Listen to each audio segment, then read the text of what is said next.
It was past midnight when the sound of splashing water broke the silence of a remote Michigan lake. The moon hung low, casting a cold silver glow across the frozen surface. A chilling scream echoed once, then vanished into the night air. Witnesses would later swear they heard it, though none could see where it came from. That night, one man carried a dark secret into the icy waters, his own daughter. This is the story of a family torn apart by fear, desperation, and unthinkable choices. A father who seemed ordinary to neighbors, polite, hard-working, even soft-spoken, hid something far more sinister behind closed doors. On the outside, he was a provider. On the inside, he was a storm waiting to break loose. But why here? Why at midnight when the freezing Michigan winds cut through even the thickest coat? Why the lake, black and endless? A place where voices are swallowed whole. Did he plan it for weeks, or was it a sudden eruption of rage? These are the questions investigators would ask again and again. The daughter, only 12 years old, had confided in friends that her father had been different lately.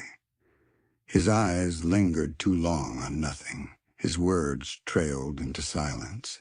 His hands shook when he lit his cigarettes.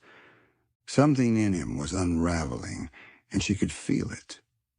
She told one friend, almost whispering, "Sometimes I think he wants me gone." Nobody believed her, not until it was too late.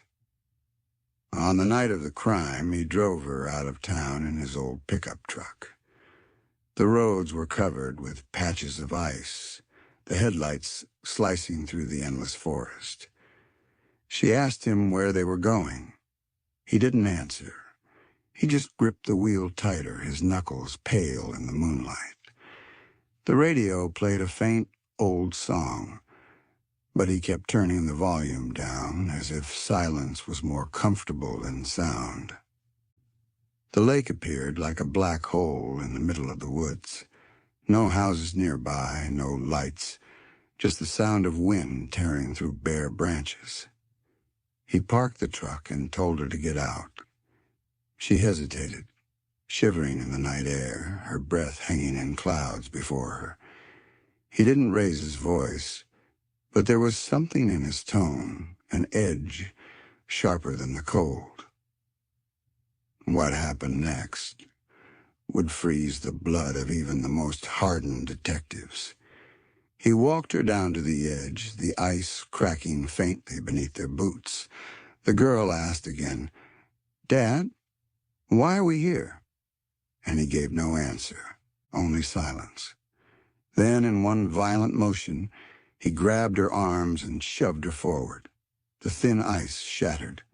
She plunged into the freezing black water. Imagine that moment.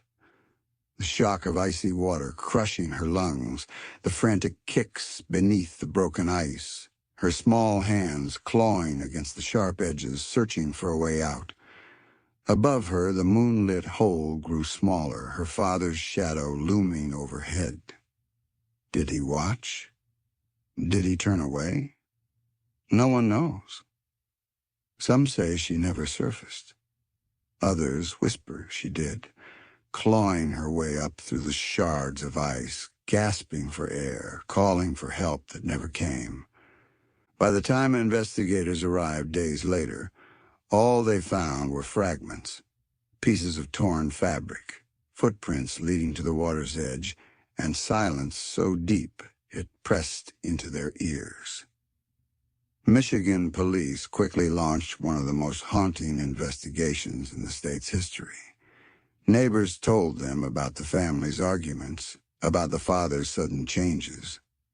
But nothing could prepare them for the grim truth the lake might still be holding. The water froze over again within days, concealing everything beneath a glassy, merciless surface. The father, however, returned home alone, calm, distant. When officers questioned him, he claimed he'd taken his daughter for a drive. That was all. His story cracked when they found mud and ice on the floor of his truck, traces that matched the lake's shoreline. He didn't flinch when they confronted him. He didn't cry. He didn't deny it. He just stared as if the cold had already swallowed him whole. And so the haunting mystery of what really happened beneath the frozen surface began. Was the girl still trapped in the dark, waiting to be found? Or had she managed to escape, only to vanish into the woods, leaving her father's crime unfinished? The case grew darker as rumors spread, as investigators dug deeper, and as the icy Michigan nights seemed to whisper the same question again and again. What kind of father carries his child to the water's edge at midnight? And yet the answers were only beginning to surface. The search for the girl stretched into endless nights, each colder than the one before. Divers cut holes in the ice, lowering themselves into the pitch-black water with ropes tied around their waists. The silence beneath the surface was suffocating, broken only by the faint hiss of oxygen tanks. They searched again and again, but came up with nothing. No body, no trace, just darkness. That was when the whispers began. Locals swore they saw a pale figure at the water's edge on moonlit nights, hair dripping, eyes wide, watching the town from the trees. Was it grief shaping imagination or something else? Even the seasoned detectives admitted the case had taken on a presence of its own, as though the lake itself was guarding its secret. Meanwhile, the father sat in a cell, silent, cold, almost inhuman. He refused to explain. He refused to confess. He stared at the walls, lips barely moving, as though he was muttering to someone unseen. Guards reported that he didn't sleep, that his eyes remained open through the night, glassy, unblinking. When asked why he did it, his only words were, "The lake called her." The prosecution built their case brick by brick. The fabric fibers matched the girl's clothing, the tire tracks leading to the frozen shore, the broken ice where the struggle had taken place. It was overwhelming. Yet the absence of a body hung over the courtroom like a shadow. Could they convict him without proof of death? Could a jury believe in a murder when the victim had simply vanished? The girl's mother broke down on the stand, her sobs echoing through the chamber. She told the court about nights filled with arguments, about his sudden obsession with the lake. She confessed that once, weeks before the crime, she had woken to find him standing outside in the freezing dark, staring at the water as though it spoke to him. The trial twisted into something more than legal proceedings. It became a battle between logic and dread. On one side, the cold evidence. On the other, the possibility that the girl was still out there, wandering through the woods or trapped beneath the ice, waiting. Then came the most chilling turn of all.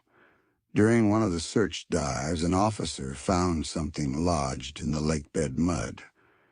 A child's mitten, pale blue, frozen stiff. Inside, strands of hair still clung to the fabric. The courtroom fell silent when it was presented. The mother fainted. The father didn't blink.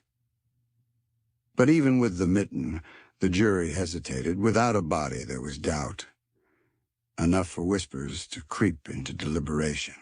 Days passed. Nights dragged on. And finally, the verdict came. Guilty of manslaughter, but not murder.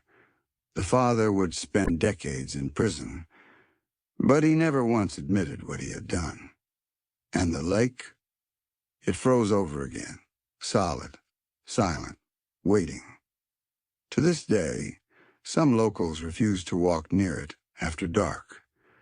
They swear they hear knocking beneath the ice, faint cries carried by the wind. Children whisper dares to stand on its surface at midnight, but few ever do. The story remains one of Michigan's most horrifying mysteries, not because of what was proven, but because of what was left unanswered. Was the girl truly gone? Or did she remain, lingering just out of sight, her voice caught between this world and the next? One detective, long retired, still visits the lake every winter. He stands at the edge, hands in his coat pockets, eyes fixed on the dark expanse. He once told a reporter, "Cases close on paper, not in the heart. Every time the ice cracks, I hear her calling." And perhaps that's the most chilling part. The thought that somewhere beneath the silence of frozen water, a daughter still waits for justice that never came. Because when a father leads his child to a lake at midnight, some part of that darkness never leaves. It lingers in the trees, in the water, in the hearts of everyone who dares to remember. And maybe tonight, if you listen closely enough to the wind across Michigan's lakes, you'll hear her too. "Daddy, but why?" If you felt the chill of this story and want more haunting cases told in chilling detail, make sure to like, subscribe, and follow. Because the darkest stories are the ones we dare not forget.